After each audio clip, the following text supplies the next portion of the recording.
My entire life, I have been wishing. I wish people liked me. I wish my teachers liked me and appreciated my hard work. I wish I wasn't seen as a nerd. I wish my accent didn't slip through when I spoke English. I wish I only spoke English. I wish I didn't have an accent at all. I wish I was white, and why couldn't I be? What started as asking genuine questions about my place in my community slowly morphed into self-hatred. It was the same community that convinced me it was all in my head. It was the same teacher who told me to just drop the accent. It was the same students who called me a slave and a terrorist. There was nobody to understand me. Being a child of two immigrants, the culture barrier I faced between home and school put me in between this constant push and pull of I'm proud of my culture and I'm ashamed to be an American-born Indian. But I cannot blame society, the schools, the teachers, nor the students. In an environment where the student body is exceptionally diverse, students are still not exposed nor educated on heavy matters such as racism and inequality. The solution for creating an environment where all students are advocated for starts on a local scale, with the books our current students read in the American English curriculum. Racism, the belief that different races possess distinct characteristics, abilities, or qualities, especially so as to distinguish them as inferior or superior to one another. The idea of supremacy over equality stems from a total lack of education on different perspectives. A modern-day example of this is Harper Lee's novel, To Kill a Mockingbird. The story is told, it is set in Macomb, Alabama, and it follows its society through the Great Depression. The story is told from the perspective of Scout, a 6-year-old white girl who lives with her brother Jem and her father Atticus, a well-respected lawyer. Tom Robinson, a black man, had been falsely accused of raping Mayla Ewell, and as an attorney, Atticus defends him. During the court trial, Scout gives very little information on Tom Robinson. She's busy watching her father. Inevitably, Scout provides a Eurocentric lens to the situation. She can only feel sympathy for Tom Robinson, making the situation much harder to relate to, especially for students of color. This begs the question, how much more could have readers learned if some portion of the book was told from the point of view of Tom Robinson? This would help show unoppressed students what their oppressed counterparts have to face. The idea of dividing society into oppressors and the oppressed is a key tenet of critical race theory.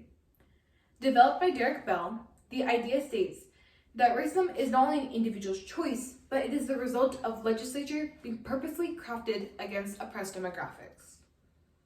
To Kill a Mockingbird depicted this clearly, as Tom Robinson ended up being convicted of rape, despite obvious evidence saying otherwise.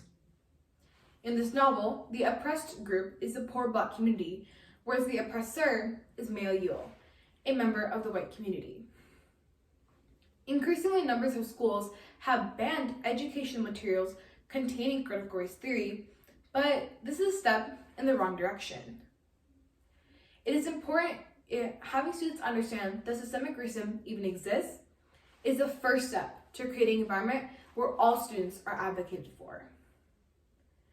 Literature has a growing role in an increasingly multicultural society. As one of the people who advocated for the addition of multicultural curriculum within social studies, Nathan Anderson quoted an article saying that our literature should both be a mirror and a window. And what that means is that you want it to be a reflection of who students are in their lives, but also a window into a different world. When students learn from authors that look like them, they begin to grasp an idea of who they are. This is crucial to the journey of self-development and reaching cultural equilibrium. Reading from only a specific, often Eurocentric perspective can inhibit this process of growth. People of color only see a fraction of who they are through the eyes of their white counterparts, which can often lead to viewing themselves as inferior. Over the past year, enrollment of students of color in public schools has increased dramatically from 46% to 53%.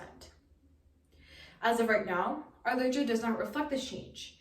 It only provides a window, giving insight into what a racist society is like. But is it a time that the narrative has changed? Teachers have said that their students' eyes would light up whenever they read about characters that look like them. As a person of color myself, I can relate to the feeling. Whenever I read books about my culture being such approach with such realism and rawness, my personal scale of cultural identity balanced out more. It is these books that have taught me to stop wishing and to start living. Where the problem lies is that I was never asked by my teachers to read these books. I did so with my own initiative, and that is a problem because many students do not read outside of school as a hobby. If not during school, when are students going to have the opportunity to learn about multiple cultures?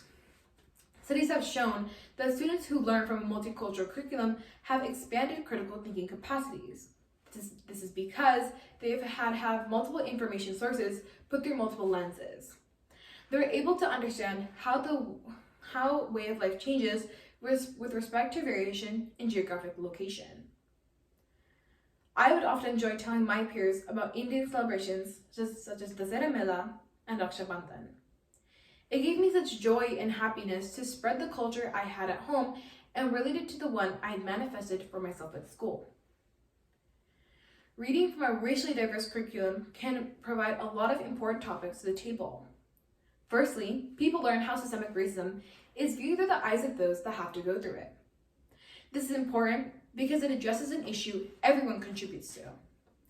It is essential to learn about topics the white community is unwilling to look at or simply cannot due to lack of perspective.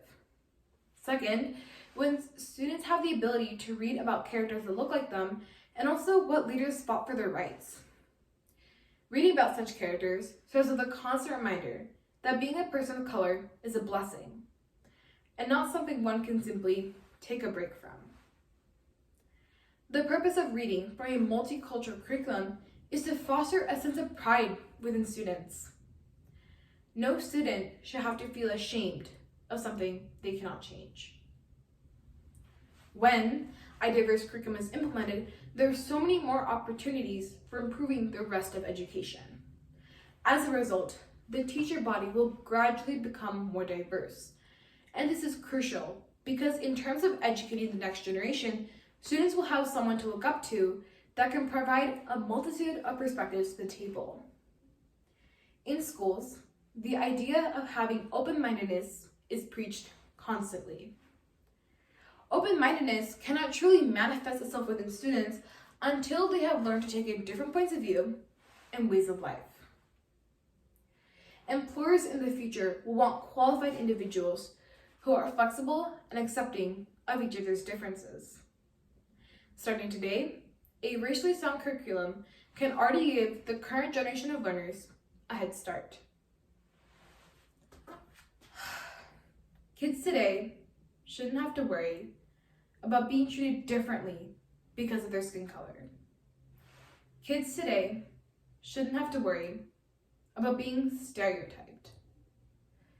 Kids today shouldn't have to worry about being called racial slurs. Kids today shouldn't have to wish to be something they're not. And whether or not this becomes a reality is dependent on what is being taught in our schools today. Thank you.